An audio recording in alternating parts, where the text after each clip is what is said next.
Hi, John McPhail here from Matex Control Chemical in Calgary, Alberta, Canada. I'm going to speak to you about one of our products called Xpand. Xpand is environmentally safe, loss circulation, and plug material. In this video here, we're showing we've got the Xpand. We get 2 tablespoons of Xpand in each one of these beakers. This one's just in the water itself, and there is 2 tablespoons here in this Ultravis, and Ultravis is just one of our liquid polymers that's pre-mixed. If you watch the clock, it's speeding up here. This is actually in minutes. We've got it fast forwarded, but by about 45-50 minutes, it's expanded pretty well to the maximum size that it's going to expand to, which is about 50 to 100 times the size of itself. So if you picture maybe 1 pail, and all of a sudden it can expand to 50 to 100 times the size of itself, you're looking at a pretty big void that one could fill. However, when it grows in the water, I always say that it's very individualized. You can see the Xpand there. It's very pliable.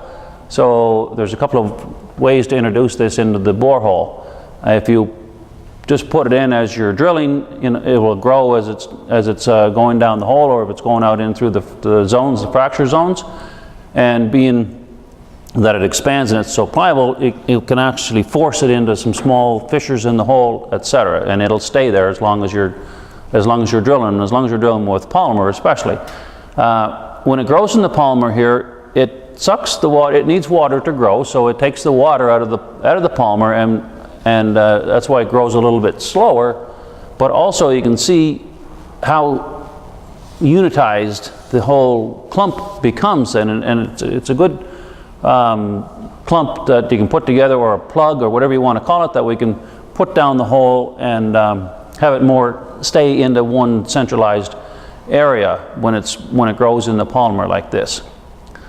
In this video here, we've let it grow in the polymer, and you can see if you hit a void down there, maybe you get some water coming in, you want to try and plug that off, or you've lost circulation or what have you.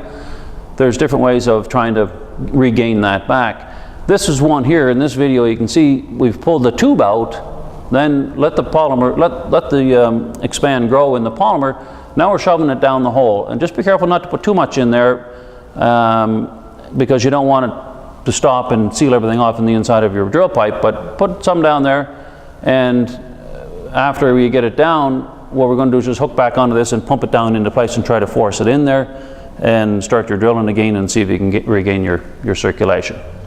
In this animation here, we're showing drilling through voids, and it depends on the size of your void as to how much product that we'd need to pump down there and what have you. But if we're drilling away and all of a sudden immediately you lose circulation, or water comes into the borehole or what have you, then you can always pull back a little bit.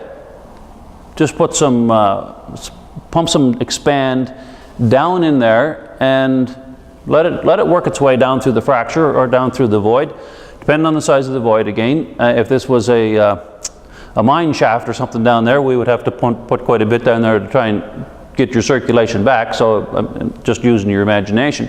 But as it goes back in through, it'll start to grow back here maybe, and start filling this whole void. So set yourself down, have a coffee, see if it's going to give it time to expand, and start drilling through it again, and there's an opportunity maybe to get your circulation back. The Xpand will stay in the hole if there's polymer in there, again, because you've seen how sticky it was. The polymer will help it stay there. So as long as there's water there at all times, the Xpand will stay there. It'll stay expanded, because the product itself, it will, if you leave it out in the sun will dry the water out of it, and it'll go back to its original state, and you can use it over and over again if that was the case. But here, if we're just drilling through fractured zones, not necessarily a surprise void, that there's fractured zones there, you can introduce it a little bit, maybe throw a cup full into 1,000 liters of your drilling fluid, and just let it, as you're drilling down there, just let it kind of go back in in through the fractures as it's doing here, and it will eventually start to grow back here and work its way all the way back and plug the hole. It will really assist in your water loss and your fluid control. It'll assist you with your fluid control, and it'll assist you in definitely in core recovery as well. We always talk about our Fab 4, which kind of come from some of the drillers in the field. They've labeled our torqueless sand drill DD2000 and 955 as our Fab 4. We run with fairly simplified drilling fluid systems here. We usually use maybe 2 or 3 products at the most. One always starting with torqueless, maybe mixed with sand drill. We'll throw a little 955 in there to look after any clay zones, any potential clay zones. And Xpand can be added to any one of these products. For more information on any of these other products, you can go visit our website at www.matex-ccc.com. Thank you for watching.